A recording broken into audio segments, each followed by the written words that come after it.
Oi, pessoal, eu sou a Renata Dalpino, eu sou oncologista clínica do Centro Paulista de Oncologia, do Grupo Oncoclínicas aqui em São Paulo, e também diretora científica do GTG, o Grupo Brasileiro de Tumores Gastrointestinais. Eu gostaria de compartilhar com vocês um caso clínico em hepatocarcinoma, na primeira linha, um paciente que usou lenvatinib. Então, esses são os meus disclosures para essa apresentação. Esse é um vídeo patrocinado pela United.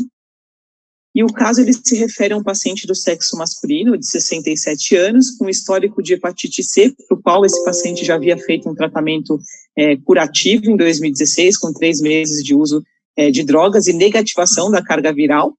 Desde então, ele vinha em acompanhamento com o hepatologista, e além disso, esse paciente também tem um histórico de hipertensão e de diabetes tipo 2, ambos bem controlados. Esse paciente negava etilismo ou tabagismo e não tinha nenhum caso de câncer nos parentes de primeiro grau. A história começa em janeiro de 2019, quando ele contava um desconforto epigástrico progressivo e havia notado uma perda de 8 quilos sem que ele houvesse feito qualquer mudança aí na sua dieta. Por conta disso, o gastro pediu uma endoscopia digestiva alta, que evidenciou, além de uma esofagite erosiva leve, umas varizes gástricas isoladas, além de uma pangastrite moderada.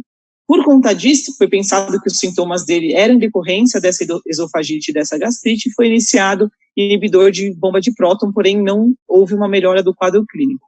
Diante dessa não melhora com o inibidor de bomba de próton, o próprio gastroenterologista solicitou imagens, no caso, uma ressonância de abdômen pélvico.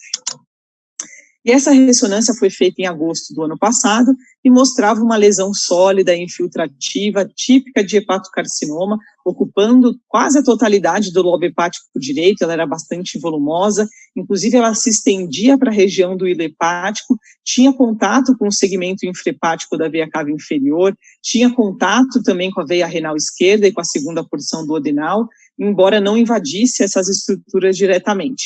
Além dessa lesão no lobo hepático direito, havia sinais de trombose tumoral dos ramos portais, que iam para os segmentos 8, 5 e 6, e tinha também extensão dessa trombose para o tronco da veia porta e também para a veia esplênica. Então, aqui a gente consegue ver a imagem da ressonância, essa massa heterogênea no lobo hepático direito, e na figura da direita, uma tomografia mostrando também essa região do hilo hepático comprometida.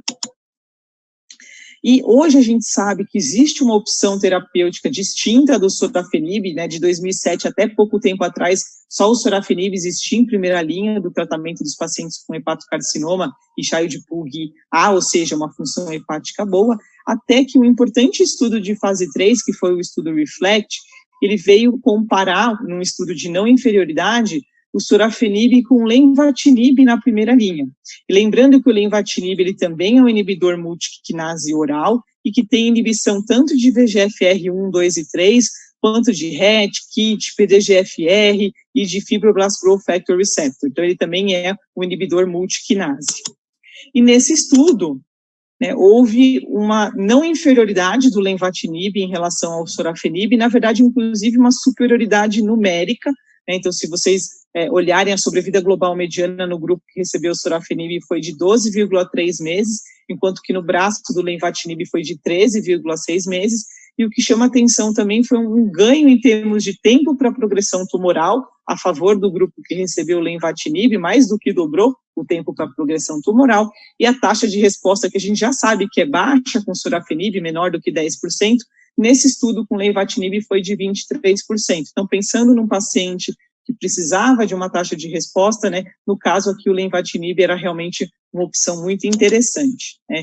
Então, para esse paciente, em 24 de setembro de 2019, então tem um ano aproximadamente, ele iniciou o lenvatinib na dose de 12 miligramas por dia, uma vez que ele tinha mais de 60 quilos, e esse paciente sempre teve uma boa tolerância. Ele chegou a ter um pouquinho de diarreia grau 1 no primeiro ciclo, mas foi controlado com Imosec e medidas clínicas, e a partir do terceiro ciclo ele também teve um pouquinho de aumento dos seus níveis pressóricos, tendo necessitado aumento do amlodipino para o qual ele já fazia uso, e com o aumento da dose do amlodipino houve normalização da pressão arterial.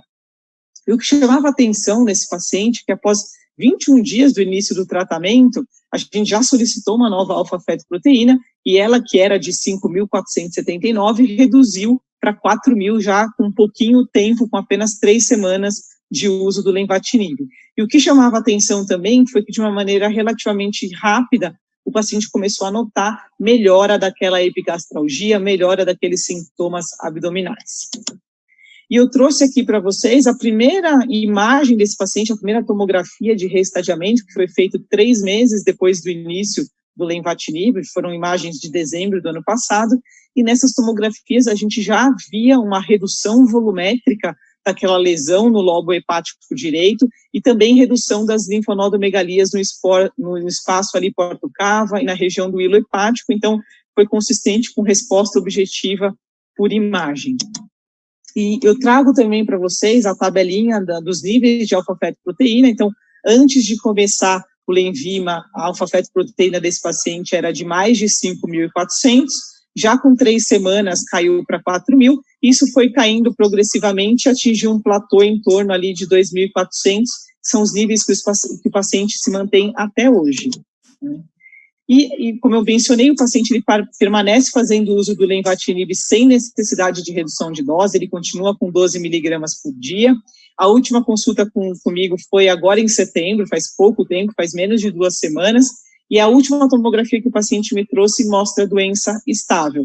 E ele continua pescando com os amigos, que é o grande hobby dele, ele apenas reduziu, na verdade não foi por conta do tratamento com Lenvima, mas sim por conta da pandemia. Então, eu quis trazer esse caso para mostrar para vocês, né, um caso clínico de bastante eficácia do lenvatinib na primeira linha do tratamento dos pacientes com hepatocarcinoma metastático.